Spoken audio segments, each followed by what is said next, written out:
just take that one piece of the wheel that was the human piece. This is where we got the caste system. And so the lowest would be the outcast. Literally so low they're not even in the caste system yet. And these would be the untouchables.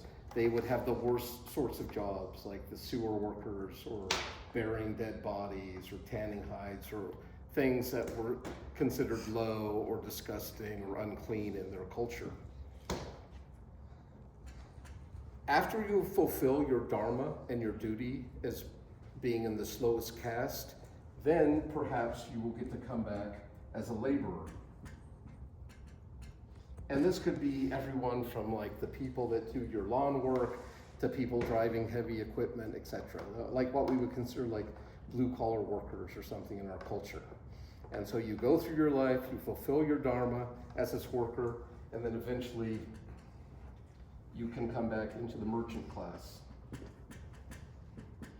And this would be like your business owners, people, and this could be anyone from maybe running like a coffee cart in the mall to a CEO of a major corporation. The next rung would be the warrior class. And this would be everyone from like a private to a brigadier general. And their dharma, of course, is to protect and to fight. And so this is so interesting. Each group has a different set of rules and guidelines based on their position and caste and what they're supposed to be doing. And you need to stay in your lane, and you need to fulfill what you're supposed to do. If you're a laborer and you're thinking, oh, if only I could be a warrior, I mean, you're never going to be fulfilled, and you're going to have to keep coming back and being a laborer over and over again until you fulfill that. Then you get to move up. And then finally, we would have the noble, priestly, scholarly class. And in Hinduism, it's believed this is the caste that has the greatest chance of achieving enlightenment, of realizing their God nature within. This is also kind of one of the major differences between Hinduism and Buddhism. If you're familiar with the story of Siddhartha Gautama, who later became known as the Buddha is just a title which means enlightened one. And so the goal is for us all to be Buddhas, that we all have the Buddha nature, we all want to be enlightened. But he was born in the Hindu caste, his father was a priest, so I'm collaging now. His father was a king. And I'm collaging the movie Siddhartha with the actual Siddhartha Gautama. But so we have his father was a king, and the Buddha, when he saw the lives of these different people and all the pain and suffering in the world, his goal became to find an end to suffering. And he believed that anyone could reach enlightenment, even a dog or a cat. You didn't have to get into this priestly noble caste to be able to get off this wheel of samsara, but that you could, anyone, even an outcast person. And so guess who was popular with Siddhartha Gautama? The poor, the disenfranchised. Who didn't like him? The nobility, the priestly caste, etc. Sound familiar? So many interesting parallels. Part of how enlightenment is supposed to take place, and I love this analogy of like the 1,000-petaled lotus of the heart. A lotus is great imagery because if you've ever swum in Hume Lake in the summer, I love lake swimming. It's some of my favorite because your toes get down into that muck and ooze. And that's where the lotus seed sprouts, right, in the muck and ooze of this life. And then it sends up this shoot. And this is kind of like the life we're living. It's almost like a dream or illusion state. But then it will send out its leaves and a shoot.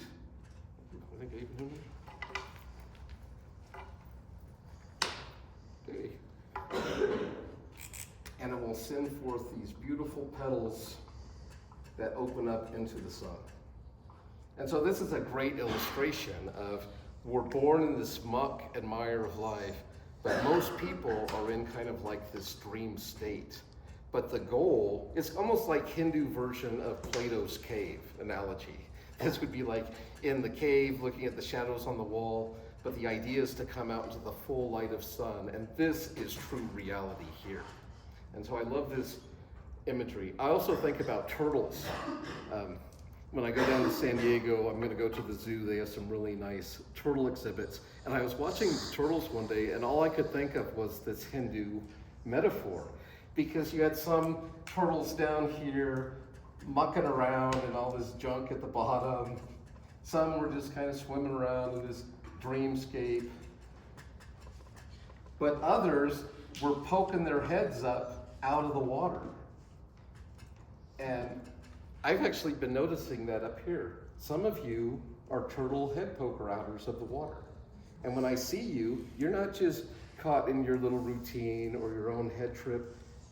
You're like, you're present, you're looking, you're here, you're being aware now.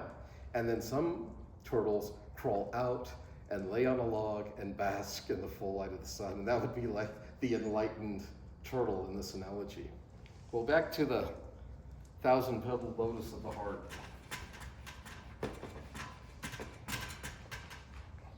The goal is this self-realization of who you are. And the petals represent all these different roles or things in our lives, roles and relationships. But it's not our true nature. Our true nature and essence is inside these petals. And so if we got like this little guy here,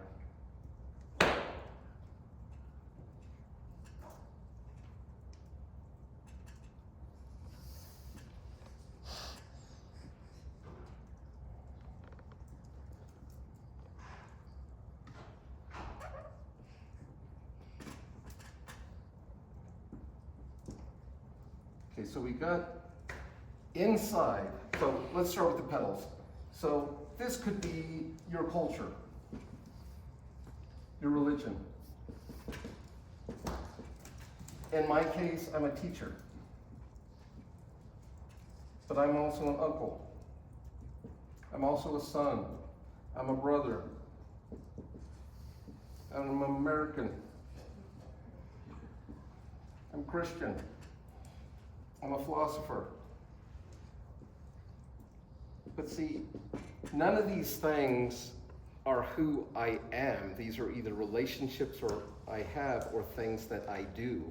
So part of the Hindu deconstruction process through yoga and meditation is by petal, it's to peel back these illusions of ourself to find the true self within. And guess what they find when they pull back that last petal?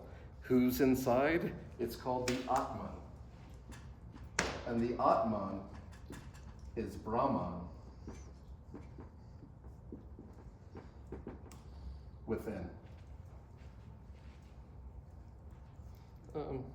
I'm assuming you guys are a Christian audience and Christian worldview. If I ask you who your true self was, what would you say? Child of God. Is it?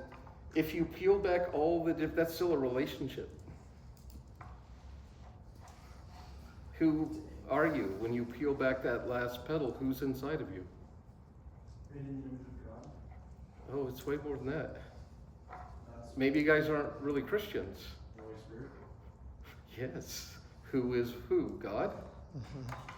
So even in your tradition, when you pull back, I'm a Baptist, I'm a Catholic, I'm a Californian, I'm from Alabama, I'm a Protestant, I'm a Catholic. When you pull back all these things, in the end, is it Jesus inside of you? Is that your true essential nature and who you are?